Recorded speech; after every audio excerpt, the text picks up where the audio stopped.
Hello to all students. अभी हम अलवर राज्य में किसान आंदोलन के बारे में देखेंगे। बिजोलिया हम देख चुके हैं और उसके बाद एक और आंदोलन हम देख चुके हैं, बेगू किसान आंदोलन, और बूंदी भी हमने पढ़ लिया है।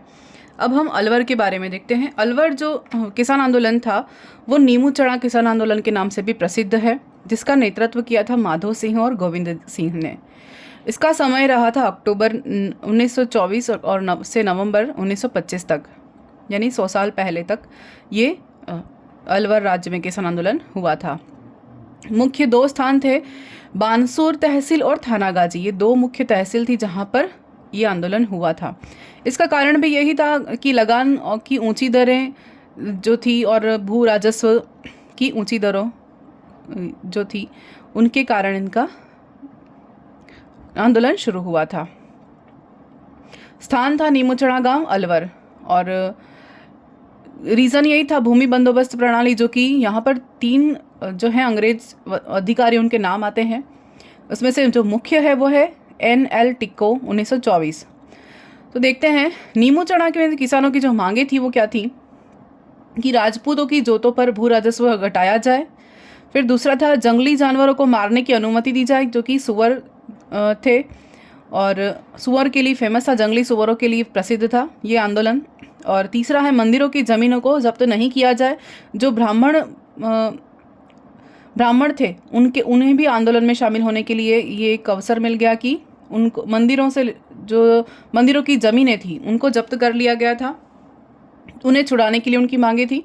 और फोर्थ है चराई कर नहीं लिया जाए, कि जानवरों को चरा रहे हैं उसके लिए कोई टैक्स नहीं लिया जाए। तो ये मांगे थी किसानों की। फिर शुरू करते हैं। अलवर राज्य में पहली बार 1876 में मेजर PW पाउलेट ने नियमित भूमि बंदोबस्त लागू किया, जो 16 वर्षों के लिए सन 1900 तक चला, और इसमें लगान को 6% तक बढ़ाया गया। इस जो भूमि बंदोबस्त लागू किया था उसमें लगान को 6% तक बढ़ाया गया। लागू किसने किया था? मेजर PW पाउलेट ने सबसे पहले 1876 में। और कितने सालों के लिए? 16 वर्षों के लिए, जो कि सन 1900 तक ये चला था। उसके बाद इसका दूसरा भूमि बंदोबस्त सन 1900 में जो अफसर आया वो था MFO डायर। उसने 20 वर्षों के लिए, जो कि 1923 तक चला, 20 वर्षों के लिए पुनः क्या किया? भूमि बंदोबस्त बढ़ा दिया। फिर अक्टूबर 1924 में कौन आया? NL टिक्को। यहाँ पर लिखा है मेरा नाम, NL टिक्को। इसने क्या किया? इसने भी कर बढ़ा दिया। और उस समय माधो सिंह और गोविंद सिंह जो नेतृत्व करता है, उनके नाम है माधो सिंह और गोविंद सिंह। उन्होंने क्या किया? नेतृत्व किया किसका? आंदोलन का। और एक आंदोलन छेड़ दिया जो कि इसके विरुद्ध में था, भूमि बंदोबस्त के विरुद्ध में, और लगान दरें ऊंची थी उसके विरोध में। फिर जनवरी 1925 में अलवर राज्य के लगभग 200 किसान राजपूतों ने पुकार शीर्षक के नाम से एक पैम्पलेट जारी किया और उसमें अपनी शिकायतें प्रकाशित की। और दिल्ली में एक आयोजन हो रहा था, अखिल भारतीय क्षत्रिय महासभा। इस आयोजन के अधिवेशन में ये पैम्पलेट बांटा गया। फिर अलवर महाराजा जय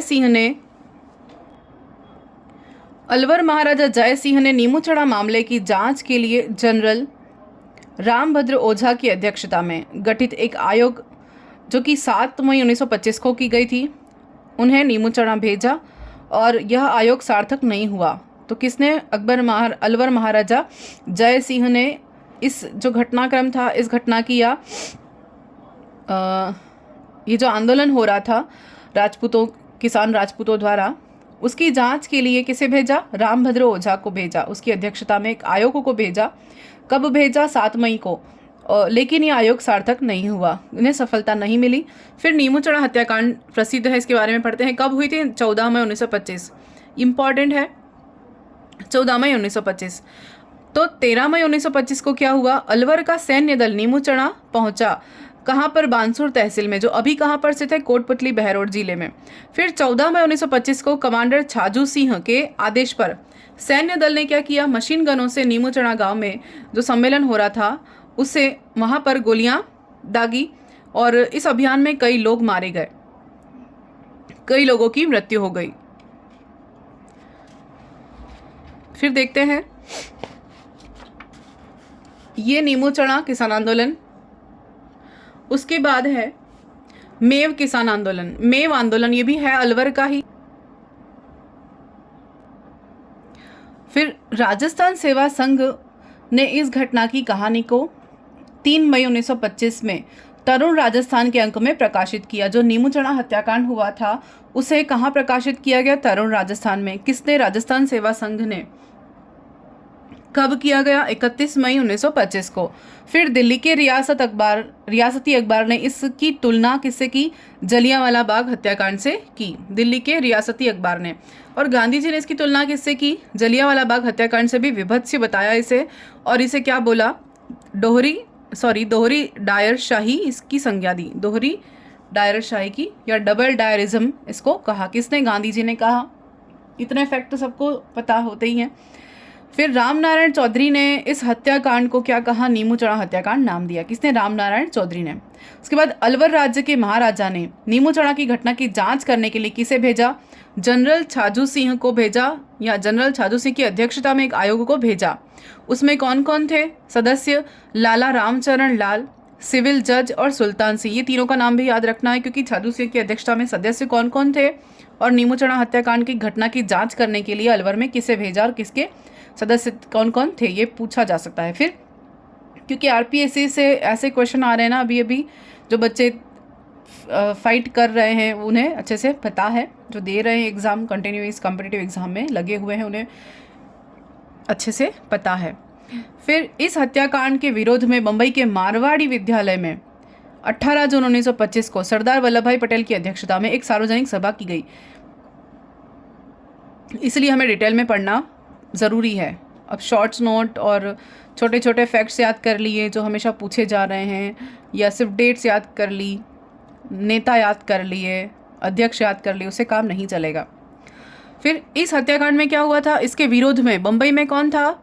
सरदार वल्लभ भाई पटेल। कौन से विद्यालय में? मारवाड़ी विद्यालय में। कब? 18 जून 1925 को सरदार वल्लभ भाई पटेल की अध्यक्षता में एक सार्वजनिक सभा गठित की गई। किसके विरोध में? कौन सा हत्याकांड के विरोध में? नीमूचणा हत्याकांड के विरोध में, जो कहाँ पर था? अलवर में हो रहा था। फिर राजस्थान सेवा संघ ने क्या किया? इसकी जांच करने के लिए किसे भेजा? कन्हैयालाल कलंची को भेजा, लादूराम जोशी को भेजा, और हरिभाई किंकर को भेजा। हरिभाई किंकर। राजस्थान सेवा संघ ने किसे भेजा जांच करने के लिए? नीमूचणा हत्याकांड की जांच करने के लिए कन्हैयालाल कलंची, लादूराम जोशी और हरिभाई किंकर को भेजा। और यहाँ पर इस हत्याकांड की जांच के लिए कौन सभा अध्यक्ष कर रहे थे? सार्वजनिक सभा किसने गठित की? सरदार वल्लभ भाई पटेल ने। कहा पर? बम्बई में मारवाड़ी विद्यालय में 18 जून 1925 को। फिर मणिलाल कोठारी, इन्होंने क्या किया? मणिलाल कोठारी की अध्यक्षता और सचिव रामनारायण चौधरी की जांच कमेटी के अनुसार इस कांड में जो शहीद हुए उन व्यक्तियों की संख्या कितनी बताई गई? 95, और घायलों की संख्या कितनी बताई थी? 250। तो ये जो आंकड़े हैं वो किसने बताए? मणिलाल कोठारी की अध्यक्षता में। सबने जांच बिठाई, लेकिन रिजल्ट कहाँ से मिला? मणिलाल कोठारी और सचिव रामनारायण चौधरी। अध्यक्ष थे मणिलाल और सचिव थे रामनारायण चौधरी। इनकी जो जांच कमेटी थी उसमें शहीद व्यक्तियों की संख्या 95 बताई गई और घायलों की संख्या 250। किस हत्याकांड की बात कर रहे हैं? नीमूचणा हत्याकांड की। कहाँ पर? अलवर में। कब हुआ था? 1924 1925 अक्टूबर नवंबर, साल भर, 1 साल तक ये चला था। और सबके ऑलमोस्ट जो रीज़न है वो सेम ही रहते हैं कि लाग बाग की ऊंची दरें बढ़ा देना, लगान ज़्यादा वसूलना, भूमि बंदोबस्त, ये सभी। फिर महाराजा जय सिंह ने क्या किया? स्वयं नीमूचणा गए और 18 नवंबर 1925 को लिखित आदेश दिया और भू राजस्व पुराने सेटलमेंट, यानी जब पुराने जो भू राजस्व चल रहा था उसी अनुसार लिया जाएगा, न कि नए सेटलमेंट के अनुसार। तो पुराने जो दर थी उसी के अनुसार भू राजस्व लिया जाएगा। कोई नया सेटलमेंट या नए जो उन्होंने आने वाले जितने भी, इनका नाम यहाँ से हटा देते हैं, आने वाले जितने भी जो नए अफसर थे वो जो लगान वसूल रहे थे और ऊंची दरें बढ़ा ही रहे थे, तो उनको कैंसिल करके पुराने सेटलमेंट के अकॉर्डिंग भू राजस्व लिया जाएगा। ये बताया किसने? महाराजा जय सिंह ने ये फाइनल किया।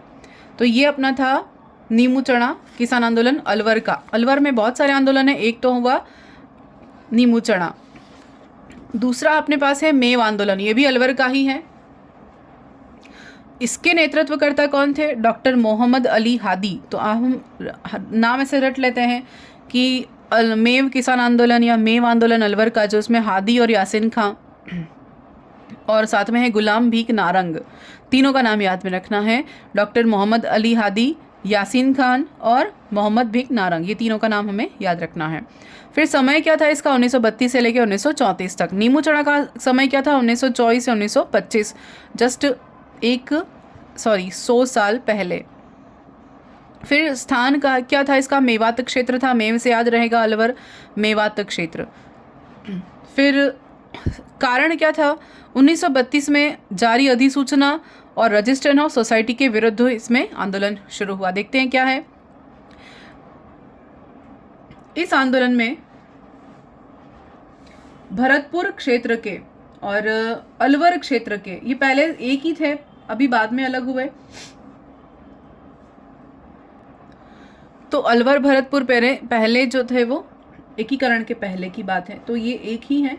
अलवर भरतपुर क्षेत्र में मोहम्मद हादी ने क्या किया था? 1932 में अंजुमन खादिम उल इस्लाम नामक संस्था की स्थापना की थी और ये संस्था स्थापित कर मेव किसान आंदोलन को एक संगठित रूप दिया था। तो संगठन किसने किया था? अंजुमन ए खादिल उल इस्लाम नामक एक मुस्लिम संगठन था। कब? 1 अप्रैल 1932 को अलवर में करीब 200 इस्लामिया स्कूल शुरू करने का फैसला किया, एक संगठन स्थापित किया। यह संस्था मुसलमानों के हितार्थ एक सांप्रदायिक संस्था थी और इसने क्या किया? मेवात की मेव जाति के लोगों में जन जागृति फैलाने का कार्य किया, जागरूक किया उन्हें, और स्कूल प्रारंभ की गए, विद्यालय चलाए गए। अलवर के मेव किसान आंदोलन का नेतृत्व किसने किया? गुड़गांव के मेव नेता चौधरी यासीन खान ने किया। अलवर के जो मेव किसान आंदोलन था उसका नेतृत्व किसने किया? गुड़गांव के मेव नेता चौधरी यासीन खान द्वारा किया गया और इसके नेतृत्व में मेवों ने खरीफ फसल का लगान देना बंद कर दिया। राज्य सरकार ने मेवों को संतुष्ट करने के लिए क्या किया? एक राज्य काउंसिल में एक मुस्लिम सदस्य खान बहादुर काजी अजीजुद्दीन बिलग्रामी को सम्मिलित किया। इसके बावजूद आंदोलन न केवल तेज हुआ बल्कि और उग्र हो गया। तो सरकार ने क्या किया? मेवों को संतुष्ट करने के लिए, उनके आंदोलन को दबाने के लिए एक काउंसिल बनाई, जिसमें किसको सदस्य बनाया गया? खान बहादुर काजी अजीजुद्दीन बिलग्रामी को शामिल किया।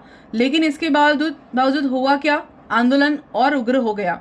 तो 1933 में सेना ने नगर तहसील के सोमला कला और झीत रहेड़ी गांव को घेर लिया और बलपूर्वक राजस्व वसूल कर बंदी अभियानों को कुचल दिया।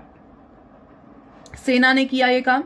फिर 1934 में जो बिलग्रामी थे, उस बिलग्रामी के महात्म मेव संकट की जांच के लिए एक विशेष समिति का गठन किया गया और इस समिति की रिपोर्ट के आधार पर मेवों को भू राजस्व और अन्य करों में छूट के साथ साथ सामाजिक और धार्मिक समस्याओं का समाधान भी किया गया। और कालांतर में इस संस्था ने मुसलमानों के लिए एक पृथक विद्यालय, मस्जिदों में सरकारी नियंत्रण हटाने, मुसलमानों की जनसंख्या के अनुपात में नौकरी में आरक्षण और उर्दू भाषा को महत्व देने जैसे महत्वपूर्ण कार्य किए। तो ये आंदोलन के लिए था। और 2 मई 1932 को राज्य ने अधिसूचना जारी की और इसके अनुसार सभी निजी विद्यालय, चाहे वो धार्मिक हो, धर्मनिरपेक्ष हो, केवल सरकार की अनुमति से ही खुलेंगे। पहले सरकार ने नियंत्रण कर लिया। फिर 22 जुलाई 1932 को क्या हुआ? रजिस्ट्रेशन ऑफ सोसाइटी एक्ट 193 का उल्लंघन करने पर पुलिस ने लाठीचार्ज किया। अध्यक्ष कौन था? मोहम्मद इकबाल। इनके नेतृत्व में 6 अक्टूबर 1932 को ऑल इंडिया मुस्लिम कॉन्फ्रेंस का प्रतिनिधित्व किसने किया? भारत के वायसराय, ये जो मंडल था वो भारत के वायसराय से मिला और इन्हें अलवर राज्य के मुसलमानों की शिकायत का ज्ञापन पेश किया। फिर नवंबर 1932 में राज्य के मेव आंदोलन काउंसिल ऑफ राजस्थान ने शुरू कर दिया, उनका प्रचार किया। तीजारा, किशनगढ़, रामगढ़ आदि में मेव सरकार को लगान नहीं देंगे, ये उन्होंने तय किया। फिर यह सांप्रदायिक असंतोष जो है वो पहले सांप्रदायिक आंदोलन था, उसके बाद वो किस में बदल गया? किसान आंदोलन में बदल गया। फिर 7 जनवरी 1933 को मेव विद्रोहियों ने क्या किया? 7 जनवरी 1933 को मेव विद्रोहियों ने गोविंदगढ़ में अपने 25 आदमियों को छुड़ाने के लिए एक फौजी टुकड़ी पर हमला कर दिया। मे विद्रोहियों ने। और अलवर में क्या हुआ, कमांडर ब्रिगेडियर JHF लाकिन ने 9 जनवरी 1933 के नेतृत्व में क्या किया, फौज ने शांति बनाए रखने के लिए एक फ्लैग मार्च किया और अलवर राज्य की जो चारों निजामतें थी, हुंडाबाड़ा, खादकुड़ा और पड़ा नामक करों को 18 मार्च 1933 को समाप्त कर दिया। तो ये मेव किसान आंदोलन था। शुरू क्यों हुआ था, संगठन क्यों बना था, मोहम्मद हादी के द्वारा संगठित एक संस्था थी, अंजुमन खादिल उल इस्लाम, ये संस्था का नाम था। कब, 1932 में। किसके द्वारा स्थापित की गई, मोहम्मद हादी के द्वारा। तो उन्होंने तो एक संस्था स्थापित की थी और मुसलमानों के हितार्थ उन्होंने एक संगठन चलाया था, जिसमें जो मेव जाति थी वो मेव जाति का जन जागरण किया, अपने लोगों को जागृत करने के लिए किया था। एक सांप्रदायिक संस्था थी। फिर अलवर के मेव किसान आंदोलन का नेतृत्व चौधरी यासीन खान ने किया, तो दोनों का नाम आ गया यहाँ पर। फिर इस आधार पर उन्होंने क्या किया, खरीफ की फसल देना सरकार को बंद कर दिया।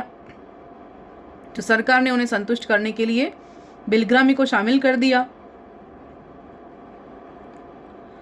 उसके बाद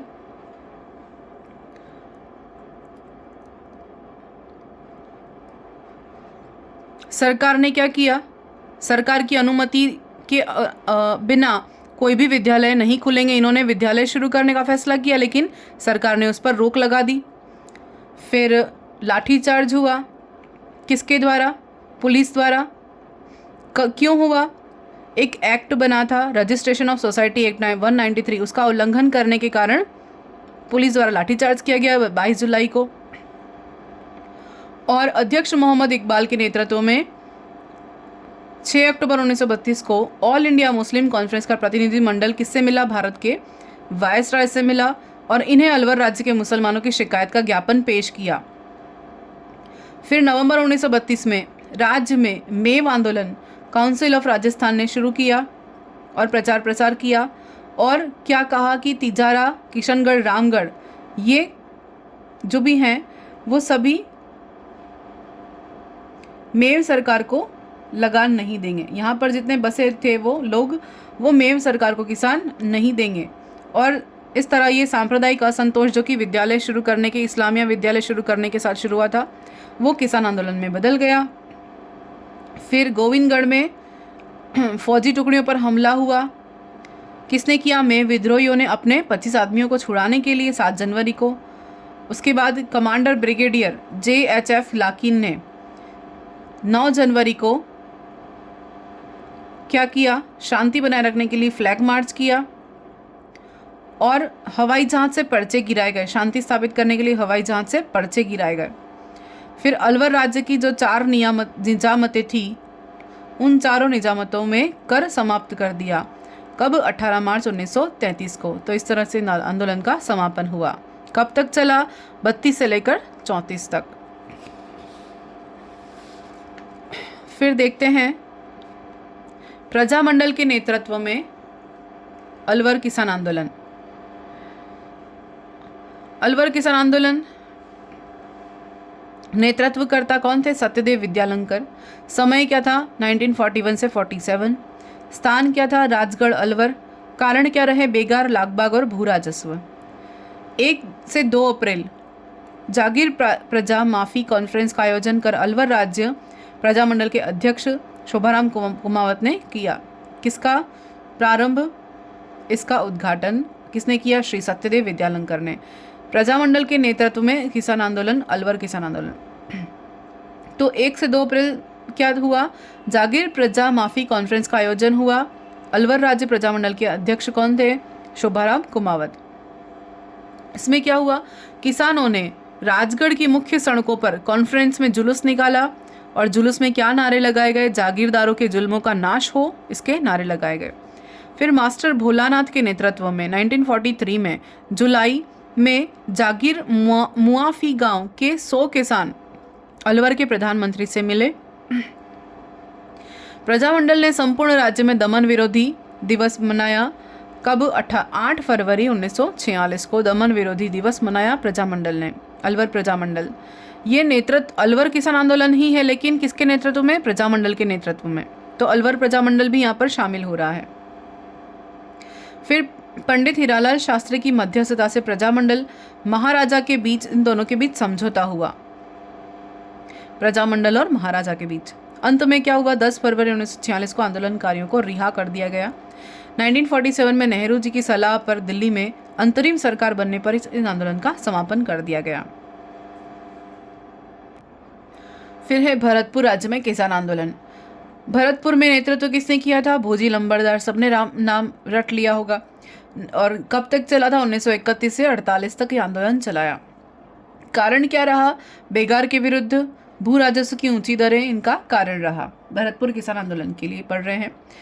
अब देखते हैं, विश्व आर्थिक मंदी और भाव में गिरावट इनसे गुजर रहा था। विश्व क्या था? आर्थिक मंदी से गुजर रहा था, भाव में गिरावट थी, क्योंकि विश्व युद्ध वाला टाइम है, द्वितीय विश्व युद्ध वाला। नए भूमि बंदोबस्त में राजस्व की ऊंची दरों में, मतलब ऊंची दरें हो जाना 30 से 31 तक। तो ये द्वितीय विश्व युद्ध के बाद वाला जितना भी फेज था, प्रथम और 2 विश्व युद्ध हो चुके थे, इसलिए बहुत सारी आर्थिक मंदी थी और इस कारण से किसानों में क्या था? असंतोष उत्पन्न हुआ। फिर नए सेटलमेंट के विरुद्ध किसानों से अपील नाम से एक पैम्पलेट निकाला गया। भोजी लंबरदार के नेतृत्व में 23 नवंबर 1931 को 500 किसान को भोजी लंबरदार द्वारा गिरफ्तार कर लिया गया। 24 नवंबर को भोजी लंबरदार को गिरफ्तार कर लिया गया, क्योंकि उन्होंने क्या किया था? नेतृत्व किया था इस आंदोलन का। किसके साथ? 500 किसानों के साथ। तो 24 तारीख को उन्हें दूसरे दिन गिरफ्तार कर लिया गया। फिर भरतपुर के जाटों ने 1938 में श्री कृष्ण सिंह बहादुर जाट मेमोरियल की स्थापना की। कब? 1938 को भरतपुर जाटों ने किसकी स्थापना की? श्री कृष्ण सिंह बहादुर जाट मेमोरियल की स्थापना की। फिर 21 अक्टूबर 1938 को पंजीकरण कराया गया। फिर भरतपुर जाट सभा स्थापित हुई। फिर भरतपुर जाट सभा में 1940 में ठाकुर देशराज शामिल हुए, उनके मंत्री बने और जाट भगत नामक एक साप्ताहिक पत्र कहाँ से निकाला? आगरा से निकाला। तो ये भरतपुर किसान आंदोलन है। फिर इस जाट सभा का नाम बदलकर 1941 में क्या रखा? किसान जमींदार सभा कर दिया गया। इसके अध्यक्ष कौन बने? इसके अध्यक्ष बने ठाकुर देशराज और सचिव फकीरचंद पंजाबी बने। झंडा तय करने को लेकर सभा में के सदस्यों में विवाद हो गया। एक ने झंडा जाट सभा का सहयोग दिया और दूसरा दल बना लाल झंडा किसान सभा, दूसरा दल बना। 2 यहाँ पर गुट बन गए। फिर 1947 को लॉर्ड वेवेल, बीकानेर महाराजा शार्दुल सिंह के उन दोनों के 5 जनवरी को केवलादेव झील में शिकार के दौरान जाट और कोलियों पर अमानवीय अत्याचार किए गए इन दोनों के द्वारा। तो इसके विरोध में क्या किया? फिर मुस्लिम कॉन्फ्रेंस, लाल झंडा किसान और भरतपुर प्रजा परिषद तीनों मिल गए और तीनों ने क्या किया? सत्याग्रह एक साथ शुरू कर दिया। कौन कौन? वेवेल और महाराजा शार्दुल सिंह के विरुद्ध, क्योंकि उन्होंने केवलादेव झील में शिकार करते समय जाटों पर अत्याचार कर दिए, अमानवीय अत्याचार कर दिए। तो कौन मिला? मुस्लिम कॉन्फ्रेंस, लाल झंडा किसान सभा और भरतपुर प्रजा परिषद। उन्होंने नारे लगाए, बीकानेर नरेश वापस जाओ और लॉर्ड वेवेल वापस जाओ, ये नारे लगाए। फिर जवाहरलाल नेहरू ने अपने सचिव द्वारकानाथ काचरू को 18 जनवरी 1947 को भरतपुर भेजा और वास्तविक स्थिति रिपोर्ट करने के लिए उन्हें वहाँ पर भेजा। फिर राजपूताना के सभी राज्यों में भरतपुर दिवस 28 जनवरी 1947 को मनाया गया। फिर 5 फरवरी 1947 को भरतपुर में बेगार विरोधी दिवस मनाया गया 5 फरवरी को, और 28 जनवरी को भरतपुर दिवस मनाया गया। फिर वहाँ पर एक घटना और हो गई, भूसावर के रमेश स्वामी को बस द्वारा कुचल दिया गया। फिर बेगार विरोधी आंदोलन का समापन कब हुआ? 18 जनवरी 1948 को हुआ, आज़ादी के भी बाद। उस दिन लाल झंडा किसान सभा मुस्लिम कॉन्फ्रेंस के गिरफ्तार नेताओं को वारंट देकर उन्हें रिहा कर दिया। तो उन्हें आज़ादी के बाद तक उन्हें गिरफ्तार रखा गया। ये था अलवर किसान आंदोलन किसके नेतृत्व में? प्रजामंडल के नेतृत्व में। तो हमने अलवर किसान आंदोलन देखा, भरतपुर किसान आंदोलन देखा, और अलवर में भी मेव और नीमूचना दोनों घटनाएं, जब ये दोनों साथ थे तब नीमूचना तो अलवर में, और मेव किसान आंदोलन भी हमने देख लिया। फिर नेक्स्ट हम देखेंगे मारवाड़ किसान आंदोलन। Thank you. इनके हम शॉर्ट नोट्स भी देखेंगे, जैसे कि तो डिटेल स्टडी है, जैसे 1857 की क्रांति वाले अगर वीडियो आपने देखे हो तो मैंने डिटेल में भी दिया है, और जिनको की पॉइंट्स या रटने के लिए चाहिए उनके लिए की पॉइंट्स वाला शॉर्ट नोट्स भी रखे हैं। धन्यवाद।